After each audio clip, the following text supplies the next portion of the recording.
and welcome back to the channel. If you're new here, my name is Liz, anti-capitalist entrepreneur and business coach. And today we're going to tackle the question, what should you offer? A course, a coaching program, a membership, or something else? How do you decide? So this topic came to me because it's the beginning of the year. We're all attending or have attended these different workshops that are all talking about what should you offer, what's this new thing that you can bring into the world that would just be a perfect fit for your people. And these questions come up, not only about the substance of what should be offered, but also the container it should be in. And these additional questions create this back and forth for people who sit in indecision and end up wasting time still not picking something that they want to offer for their people. So I'm here to talk about why that's happening, why you're experiencing this back and forth in your head, and also what you can do about it. So let's go ahead and get started. So the reason why you're experiencing this indecision and this back and forth in your head is because you're guessing at what it is that your people want to hear. And guessing is not fun. Guessing is actually pretty stressful, and it comes with a lot of pressure, especially when you feel like you're guessing in your business. Think of it this way. How many times have you had to get someone a gift, maybe for the holidays, maybe for their birthday, whatever, and you honestly had no idea what to get them? How did that feel? It felt like a pain in the ass, didn't it?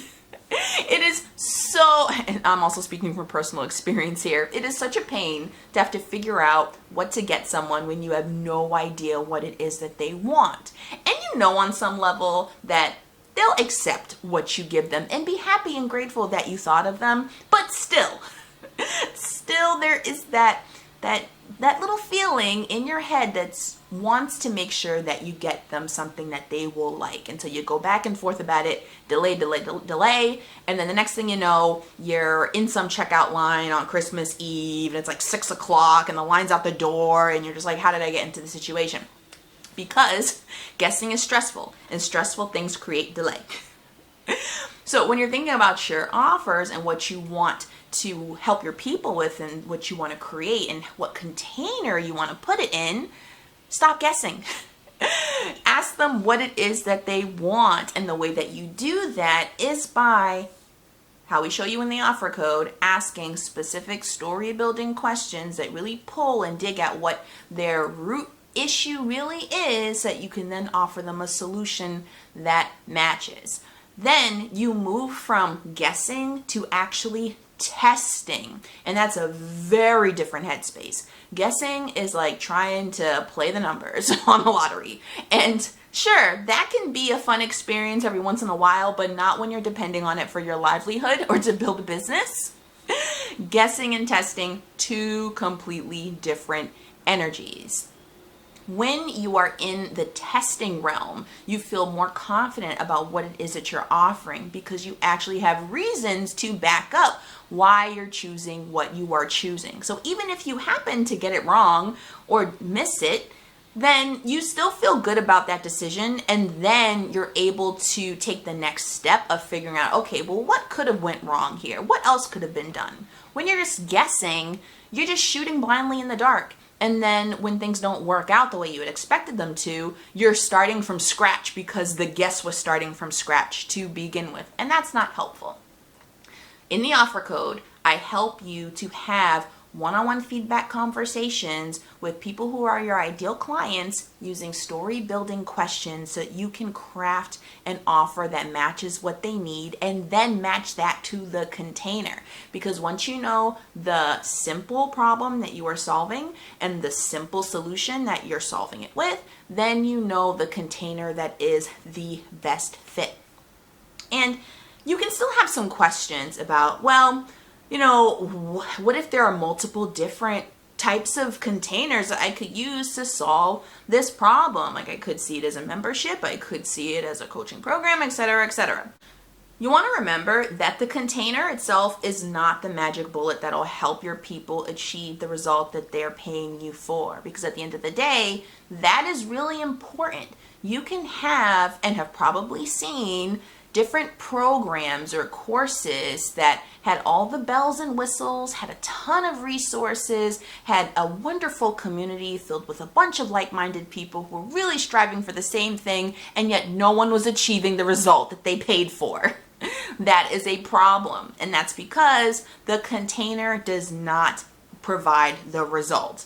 The actual tools that are being used to solve the problem, the actual strategies being used, the actual process being shown, that is what actually helps your people to get the results they came for. The style of the container is more about client experience and a little bit of your preference and creativity.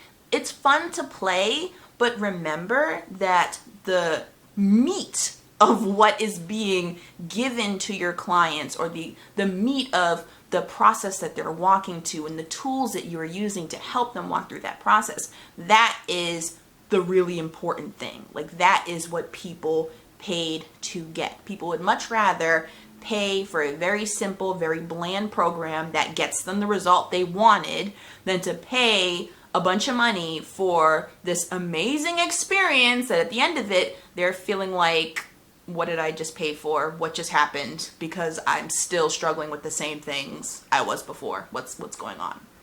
So it's less about the actual style of the container, and it's more about the actual tools, the actual process, the actual strategies that you're using to help your clients achieve their result. And that goes all the way back to making sure that you are creating that simple offer by identifying the simple problem, the simple solution to that problem, and then you can sell it simply. So if you're ready to stop this back and forth indecision that's going on with what type of offer you should be creating and selling to your people and what container it needs to be in, and if you're ready to get down to business and start simplifying your selling by making sure you are solving a simple problem with a simple solution, then the offer code is a right fit for you. Use the link in the description box below to book an interest call, and we'll chat and we'll get started as soon as this month. So let me know if you have any questions at all about today's topic. Feel free to leave them in the comments below. Feel free to go find me on Instagram or Threads. That's where I'm at most days of the week. I'd love to chat with you, so come on over and say hi. All right, take care. Bye.